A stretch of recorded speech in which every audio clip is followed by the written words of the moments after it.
Hello students, so in this video we'll discuss chapter number 2 atmosphere. So student क्या पढ़ेंगे इस chapter में? तो पहले हम देखेंगे स्टूडेंट एटमॉस्फेयर के इंट्रोडक्शन को, फिर हम लोग देखेंगे कंपोजिशन ऑफ एटमॉस्फेयर, एटमॉस्फेयर में कौन कौन सी गैसेस हैं और किस गैस का कितना परसेंटेज है। फिर हम लोग देखेंगे स्ट्रक्चर और लेयर्स ऑफ एटमॉस्फेयर। जो हमारा एटमॉस्फेयर है स्टूडेंट्स, वो उसको हमने लेयर्स में डिवाइड किया है, troposphere, stratosphere, mesosphere, ionosphere and exosphere. फिर स्टूडेंट हम लोग देखेंगे ग्रीन हाउस के इफेक्ट, जो कि एक इम्पॉर्टेंट टर्म है। ग्रीन हाउस इफेक्ट आपको अभी भी पढ़ना है, 10th में फिर से पढ़ना है, ठीक है। तो हम लोग देखेंगे ग्रीन हाउस इफेक्ट क्या है और उसके कॉजेस क्या हैं। फिर हम लोग पढ़ेंगे ग्लोबल वार्मिंग का इंट्रोडक्शन, कैसे हमारी ओजोन लेयर डिप्लीट हो रही है और ओजोन लेयर के डिप्लीट होने के पीछे कौन से कारण हैं। क्या वो ग्रीन हाउस गैसेस हैं जो हमारी ओजोन लेयर के डिप्लीशन के लिए रिस्पॉन्सिबल है, क्या वो डिफॉरेस्टेशन है या बर्निंग ऑफ फॉसिल फ्यूल्स। और अगर ओजोन लेयर डिप्लीट हो जाएगी तो उसके इफेक्ट क्या होंगे, वो भी हम इस वीडियो में डिस्कस करेंगे। फिर हम लोग देखेंगे स्टूडेंट्स, ये जो ग्लोबल वार्मिंग हो रही है, ग्लोबली जो टेम्परेचर बढ़ रहा है, उसके क्या इम्पैक्ट हैं। क्या इससे हमारी आइस मेल्ट हो रही है? हो ही रही है, हो रही है बेटा। सी लेवल राइज कर रहा है, हमारे प्रेसिपिटेशन के पैटर्न में चेंजेस आ रहे हैं, डिस्ट्रीब्यूशन में चेंजेस आ रहे हैं। अच्छा, फिर हम लोग देखेंगे कि किस तरीके से हम ग्लोबल वार्मिंग को रिड्यूस कर सकते हैं। तो पहले हम लोग देखेंगे एटमॉस्फेयर के इंट्रोडक्शन को। एटमॉस्फेयर स्टूडेंट एक इम्पॉर्टेंट डोमेन है हमारी अर्थ के ऊपर। इसके अंदर क्या होती है? हमारी गैसेस, ठीक है। और आप सबको पता है oxygen, carbon dioxide, both are very important gases. It is mainly made up of air which envelop the earth. जो हमारा एटमॉस्फेयर है किससे बना है स्टूडेंट? गैसेस से बना है। किससे बना है? एयर से बना है, जो हमारे अर्थ के अराउंड एक एनवेलप की तरह काम करता है। ठीक, कोई बात? चलो, जो लोअर लेयर है अर्थ की, जो अर्थ के बहुत ज़्यादा क्लोज है, अर्थ सरफेस के बहुत ज़्यादा क्लोज है, यहाँ पर एटमॉस्फेयर बहुत ज़्यादा डेंस होता है as compare to upper layer. Suppose करो ये हमारी अर्थ है, तो अर्थ के पास में जो लेयर रहेगी एटमॉस्फेयर की, वहाँ पर एयर की डेंसिटी ज़्यादा होगी as compare to upper layers. आई बात समझ में स्टूडेंट्स? चलो, फिर हम लोग देखेंगे स्टूडेंट, जो टेम्परेचर है एटमॉस्फेयर का, वो डिक्रीज होता है with height at the rate about 6.4 degree centigrade पर किलोमीटर। पर किलोमीटर में हम लोग देख रहे हैं 6.4 सेंटीग्रेड से टेम्परेचर डिक्रीज हो रहा है। जैसे जैसे आप हाइट पर जाएंगे टेम्परेचर में, एटमॉस्फेयर में, आपका जो टेम्परेचर है वो कम हो जाएगा 6.4 डिग्री से पर किलोमीटर ऊपर जाने पर। और स्टूडेंट्स, जो लो प्रेशर होता है और जो हाई प्रेशर होता है, लो प्रेशर कब क्रिएट होगा स्टूडेंट्स? जब टेम्परेचर ज़्यादा होगा। टेम्परेचर के ज़्यादा होने से हवाएं गर्म हो जाएंगी और अपवर्ड राइज कर जाएंगी, ऊपर की तरफ चली जाएंगी। तो बेचा वहाँ क्या क्रिएट हो जाएगा? Low pressure. फिर से ध्यान रखना, अर्थ के आसपास की लेयर में बहुत ज़्यादा डेंसिटी है, पर अगर बहुत ज़्यादा जहाँ पर भी हीट होगी वहाँ से हवाएं गर्म होंगी और ऊपर की तरफ चली जाएंगी बेटा। अब अगर वो ऊपर की तरफ जाएंगी तो इस वैकेंसी को फिल करने हाई प्रेशर से हवाएं आएंगी और हवाएं चलने लग जाएंगी, है ना। चलो, तो यहाँ पे पढ़ते हैं हम, जो प्रेशर डिफरेंस होता है वही एयर को मूव कराता है।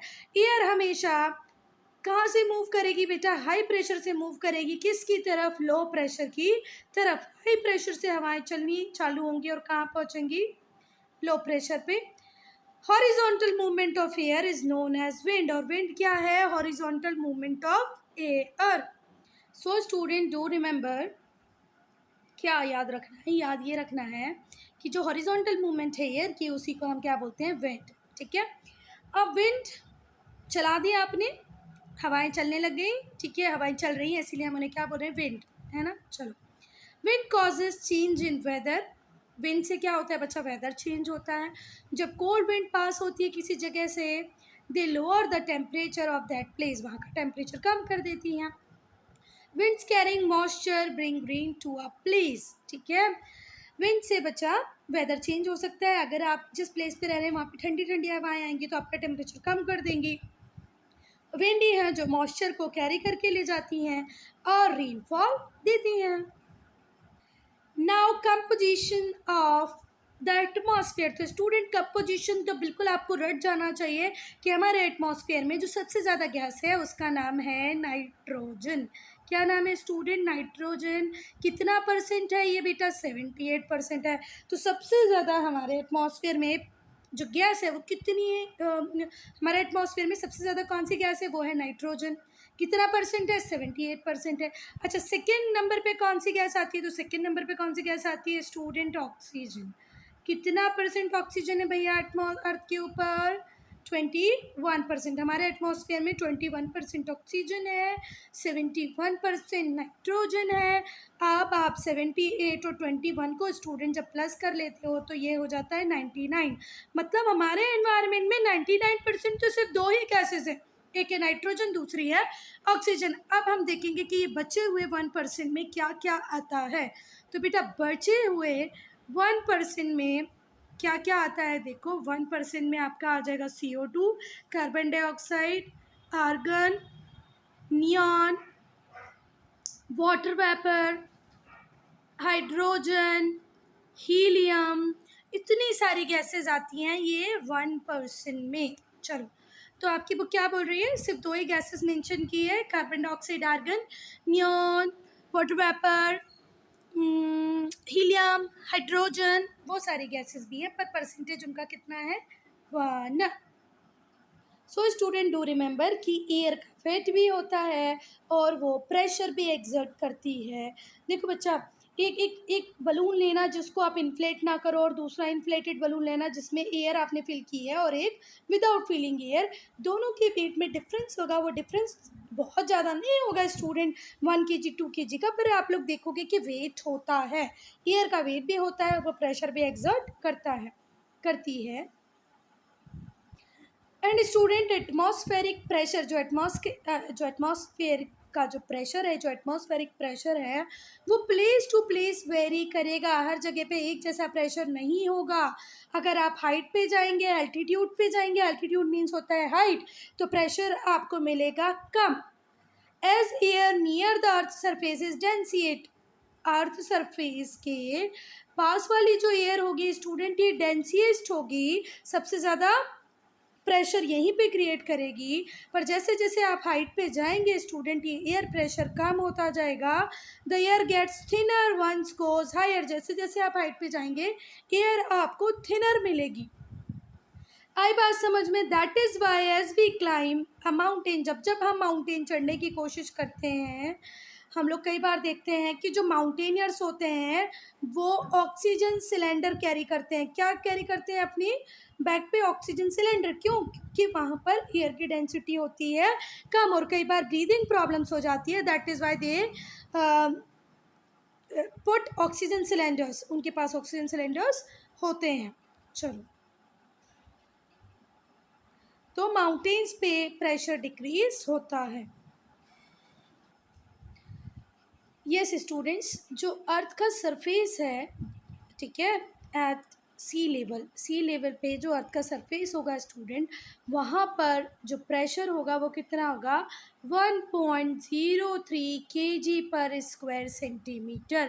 पर स्क्वायर सेंटीमीटर में कितना प्रेशर होता है सी लेवल पे? 1.03 किलोग्राम। आई बात समझ में? इसको आप इस स्क्वायर को ऊपर तक लेते जाओ, ये जो कॉलम होगा इसमें सी लेवल पे जो प्रेशर होगा वो कितना होगा?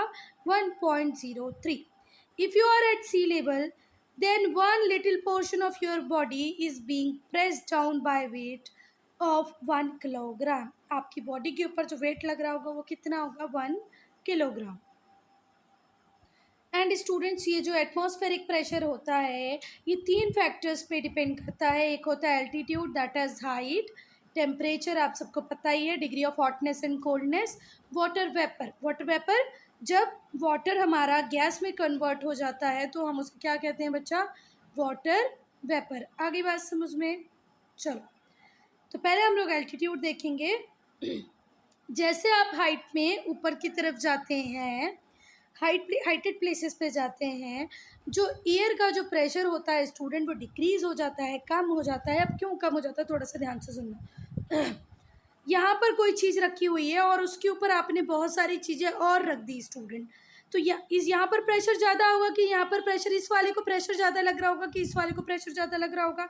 ऑब्वियस सी बात है। सपोज़ करो यहाँ पर आप लेटे हो और आपके ऊपर इतने सारे स्टोन्स हमने रख दिए हैं, तो आपको वेट ज़्यादा लग रहा होगा कि नहीं लग रहा होगा, लग रहा होगा। अब सपोज़ करो आप इस जगह से उठ के इस जगह पे आ गए हैं, अब मुझे बात बताओ, आपके ऊपर सिर्फ एक ही पत्थर का वजन है, तो यहाँ पर वेट ज़्यादा लगेगा आपको कि यहाँ पर वेट ज़्यादा रहेगा आपके ऊपर?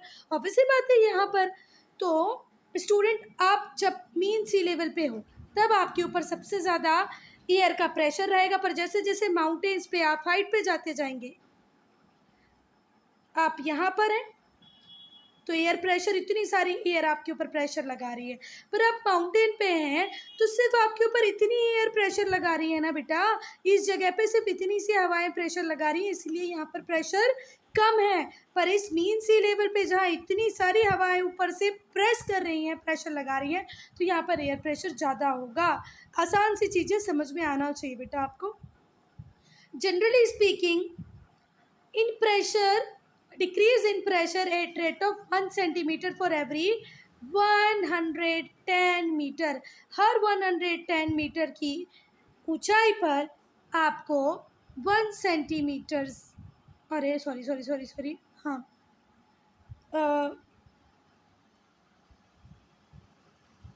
स्टूडेंट इससे ज़्यादा बेटर है कि आप ये लर्न कर लें कि 1 डिग्री सेल्सियस की कमी आ जाती है हर 165 मीटर पे। आप हाइट में जितना 165, इस हाइट से 165 मीटर ऊपर की तरफ जाएंगे, अगर यहाँ 45 टेम्परेचर होगा स्टूडेंट तो यहाँ 44 हो जाएगा। फिर यहाँ से आप फिर अगेन 165 मीटर ऊपर जाएंगे तो फिर टेम्परेचर 43 हो जाएगा। हर 165 मीटर ऊपर जाने पे 1 डिग्री सेल्सियस से टेम्परेचर हो जाता है कम। आई बात समझ में? फिर से सुनो, अगर यहाँ पर टेम्परेचर 45 है, इससे आप 165 मीटर ऊपर गए तो यहाँ टेम्परेचर 44 होगा, इससे फिर 165 मीटर ऊपर गए, यहाँ पर टेम्परेचर 43 होगा। तो यहाँ लर्न कर लें स्टूडेंट कि हर 165 मीटर ऊपर जाने पे 1 डिग्री से टेम्परेचर हो जाता है, 1 डिग्री सेल्सियस से टेम्परेचर हो जाता है कम। आई बात समझ में? अब ये क्या बोलना चाह रहे हैं बेटा?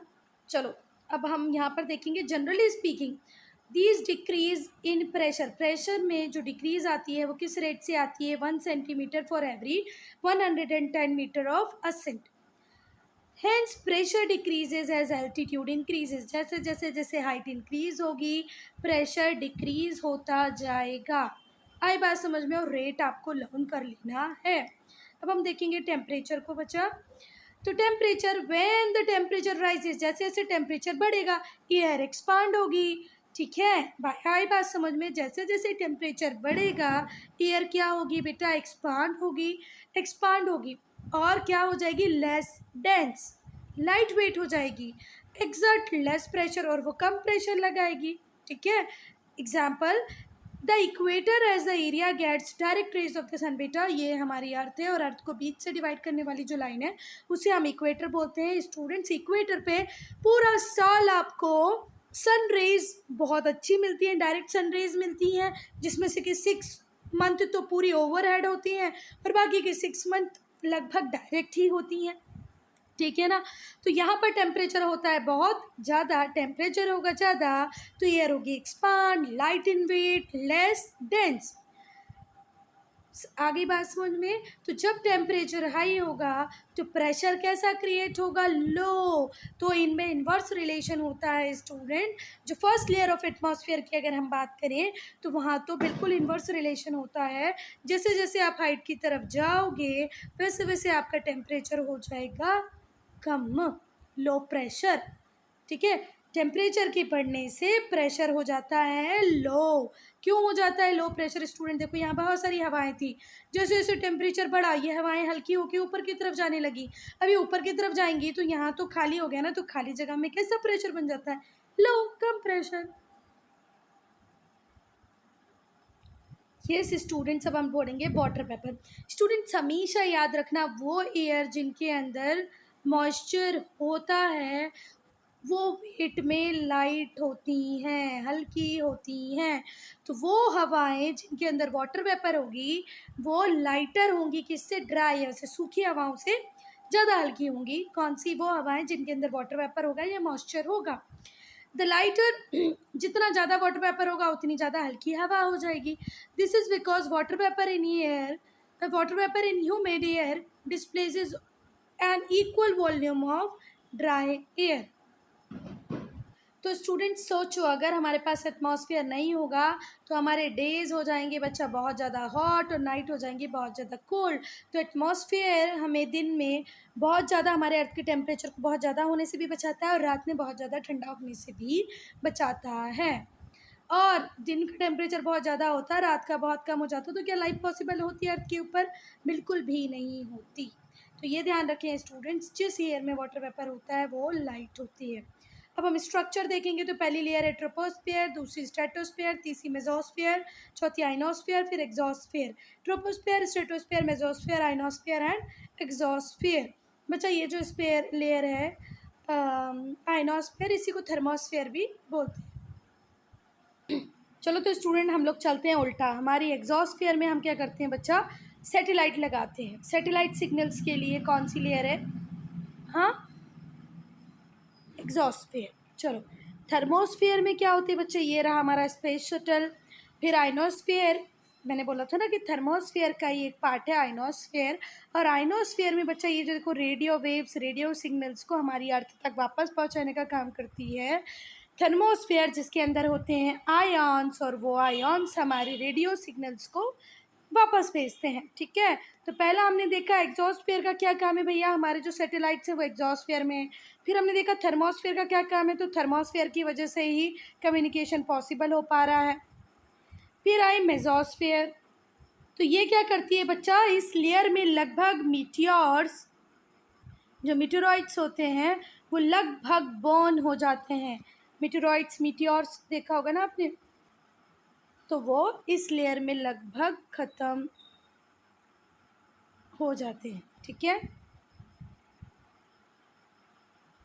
फिर हम आते हैं सेकेंड लास्ट लेयर जो कि है स्ट्रेटोस्फेयर। ठीक है, स्ट्रेटोस्फेयर में आप आपके किसको, प्लेन्स को फ्लाई कर सकते हो, क्योंकि कोई भी वेदर फेनोमेना इस लेयर में नहीं होता है।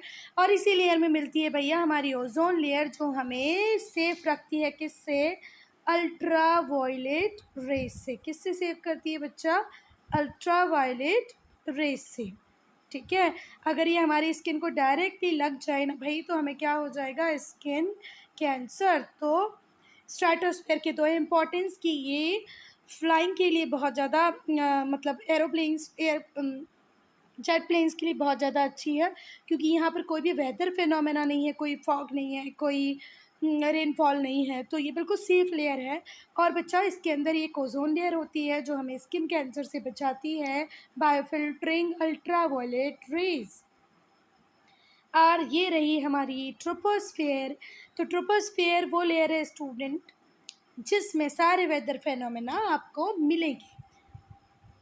वेदर बोले तो यही few droplets of water form होंगे, ये सारी चीज़ें कहाँ ही मिलेगी? ट्रोपोस्फेयर में। चलो तो भाई ट्रोपोस्फेयर को पढ़ते हैं। ट्रोपोस्फेयर का मतलब होता है रीजन ऑफ मिक्सिंग। क्या? मिक्स होने वाला रीजन। ये ग्रीक वर्ड ट्रोपोस, जिसका मीनिंग होता है मिक्सिंग और टर्ब्यूलेंसेस। ठीक है, एक ट्रोपोस वर्ड है, ट्रोपोस वर्ड का मीनिंग होता है या तो मिक्सिंग या टर्बुलेंसेस। ठीक है, उससे वर्ड आया है ट्रोपोस्फेयर। ये लोअर मोस्ट एटमॉस्फेरिक लेयर है, जो अर्थ के सबसे क्लोज जो लेयर है इसका ही नाम है ट्रोपोस्फेयर। ये लोअर मोस्ट भी है। Virtually all weather phenomena that affect our life, वो सारे वेदर फेनोमेना जो हमारी लाइफ को अफेक्ट करेंगे वो आपको कहाँ पर ही मिलेंगे बच्चा? ट्रोपोस्फेयर में ही मिलेंगे। तो यहाँ से याद रखना है ट्रोपोस्फेयर किस वर्ड से ड्राइव किया गया, किस लैंग्वेज के?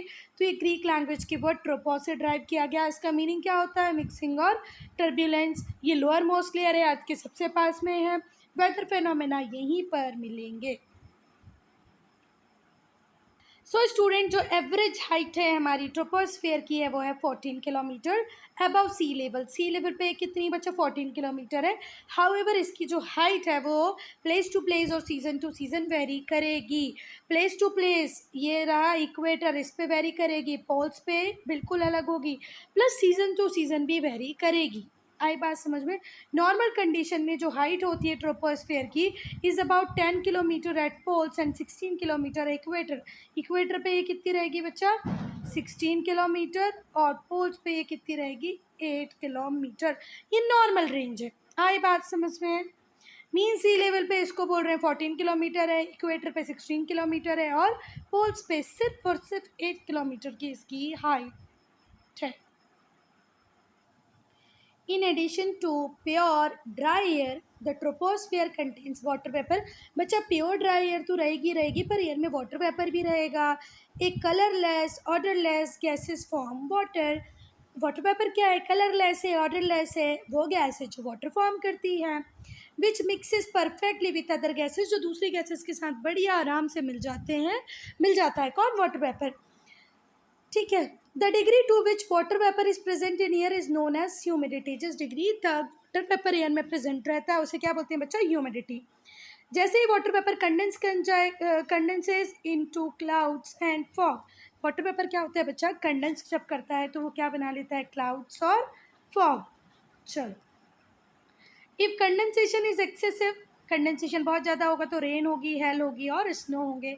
अगर कंडेंसेशन ज़्यादा हो जाता है बच्चा तो फिर बारिश हो जाएगी, हेल, स्नो, स्लीट, इन सब को हम क्या बोलते हैं, प्रेसिपिटेशन। तो प्रेसिपिटेशन का मतलब सिर्फ अकेले रेन नहीं होता है बच्चा। प्रेसिपिटेशन एक कलेक्टिव टर्म है जिसके अंदर रेन भी आएगा, हेल भी आएगा, स्नो भी आएगा और स्लीट भी आएगा। आई बात समझ में। फिर स्टूडेंट, ये जो ट्रोपोस्फेयर है इसके अंदर डस्ट पार्टिकल होते हैं, जो हमारा जो वाटर बने, मतलब जो ड्रॉप्स बनेगी, वाटर ड्रॉपलेट बनेगी, ये वाटर ड्रॉपलेट बच्चा बिना इस डस्ट के नहीं बन पाएगी। ये डस्ट रहता है न्यूक्लियाई में और इसके आसपास ही क्या बनती है, वाटर ड्रॉपलेट। चलो, यस, तो जो ट्रोपोस्फेयर है उसके अंदर डस्ट होती है जो कि न्यूक्लियर सेंटर की तरह काम करती है, जिसके आसपास वाटर वेपर कंडेंस होगी। मैंने क्या बोला, हाँ वाटर ड्रॉपलेट ही बोला। वाटर वेपर कंडेंस होगी जिससे क्लाउड पार्टिकल्स बनेंगे। This is more common in air in the industrial city. Industrial cities में ये बहुत कॉमन है, जो केमिकली एक्टिव डस्ट को एयर में रिलीज करते हैं। As a result of perpetual haze और स्मोक हैंग्स, इसकी वजह से ही स्मोक हैंग्स होते हैं सिटीज़ के ऊपर, जिसको ही हम क्या बोलते हैं बच्चा, पॉल्यूशन। एक नेक्स्ट इंपॉर्टेंट फीचर है ट्रोपोस्फेयर का कि जैसे जैसे आप हाइट में ऊपर की तरफ जाओगे वैसे वैसे टेम्परेचर कम होगा। चलो चलो चलो चलो, with increasing altitude at mean lapse rate 6.4 degree Celsius per kilometre. हर 1 किलोमीटर ऊपर जाने पे 6.4 डिग्री सेल्सियस का रेट में, टेम्परेचर में कमी आती है। उसके बाद आती है हमारी दूसरी लेयर, स्ट्रेटोस्फेयर। जो स्टूडेंट्स लोअर मोस्ट लिमिट होगी स्ट्रेटोस्फेयर की, उसको हम क्या बोलेंगे, ट्रोपोपॉज। जहाँ पे ट्रोपोस्फेयर ख़त्म होती है और स्ट्रेटोस्फेयर स्टार्ट होती है, इसके बीच की थिन लेयर को हमने क्या नाम दे दिया है, ट्रोपोपॉज। यहाँ पर वाटर वेपर नहीं होते हैं, डस्ट भी नहीं होती है। ये 50 से 15 किलोमीटर तक होती है, between 50 to 60 latitude, sorry altitude नहीं, लैटीट्यूड। लैटीट्यूड वो पैरेलल लाइन्स जो ईस्ट टू वेस्ट रन करती हैं। तो किन लैटीट्यूड्स पे मिलेगी, 50 से 60 लैटीट्यूड पे मिलेगी। किस साइड पे, 15 से 50 किलोमीटर तक इसकी रेंज होती है। चलो, इन दिस लेयर, इस लेयर में जो टेम्परेचर है वो एल्टीट्यूड के साथ चेंज नहीं होता है। कुछ सिचुएशन में देयर में भी slide increase in temperature with elevation. अभी हमने इसके पहले वाली लेयर जो थी ट्रोपोस्फेयर, उसमें देखा था जैसे जैसे आप हाइट पे जाओगे टेम्परेचर कम होगा, पर इसमें उल्टा हो रहा है स्टूडेंट। जैसे जैसे आप हाइट पे जाओगे आपका टेम्परेचर भी कुछ केसेस में बढ़ेगा ही।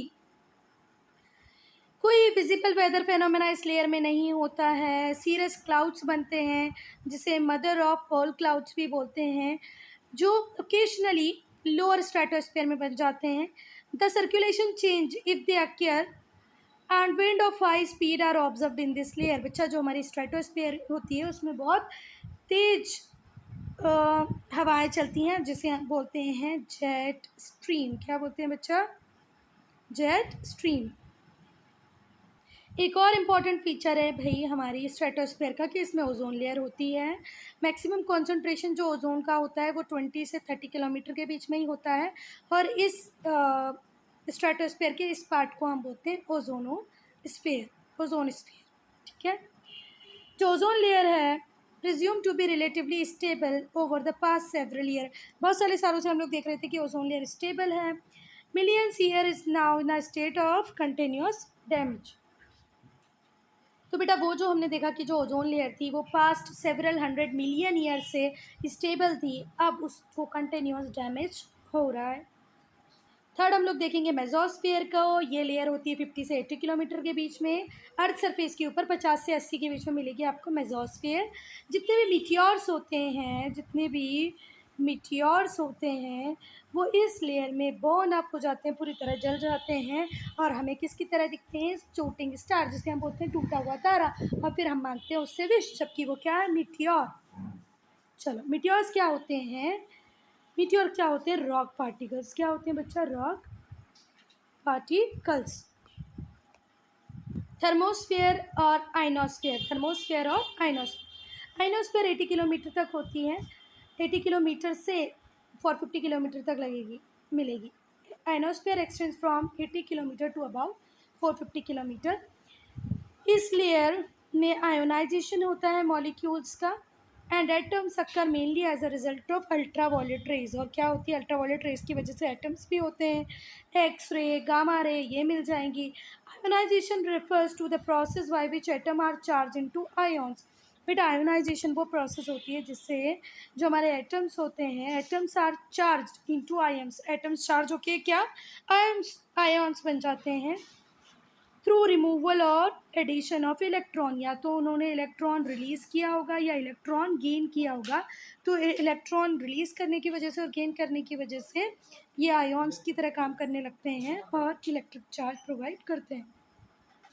Ionosphere reflect the low frequency radio waves. जो रेडियो वेव्स होती हैं उसको ये रिफ्लेक्ट कर देते हैं, but absorb the medium and high frequency wave. High और मीडियम फ्रिक्वेंसी वेव को बेटा वो लेयर एब्जॉर्ब कर लेगी, पर लो फ्रिक्वेंसी रेडियो वेव्स को वापस पहुंचा देगी। Thus this layer is specially important in long distance radio communication. Long distance radio communication के लिए हमारी आइनोस्फीयर बहुत ज़्यादा इंपॉर्टेंट है। एक्सोस्फीयर, जैसे कि हमने डिस्कस किया, जो हमारी आउटर मोस्ट लेयर है एटमॉस्फेयर की उसका नाम है एक्सोस्फीयर। कोई क्लियर कट बाउंड्री नहीं है बच्चा एटमॉस्फेयर और आउटर स्पेस के बीच में। जो एटमॉस्फेयर है इस रीजन में वो हाईली प्रीडोमिनेंट है with rarefied hydrogen and helium gases. दो ही रेयर गैसेस मिलेंगे, हाइड्रोजन और हीलियम, इस लेयर में। So student, I'm ending this video here. Only if you have any doubt, any problem, do write in comment section. We'll start next video with greenhouse effect.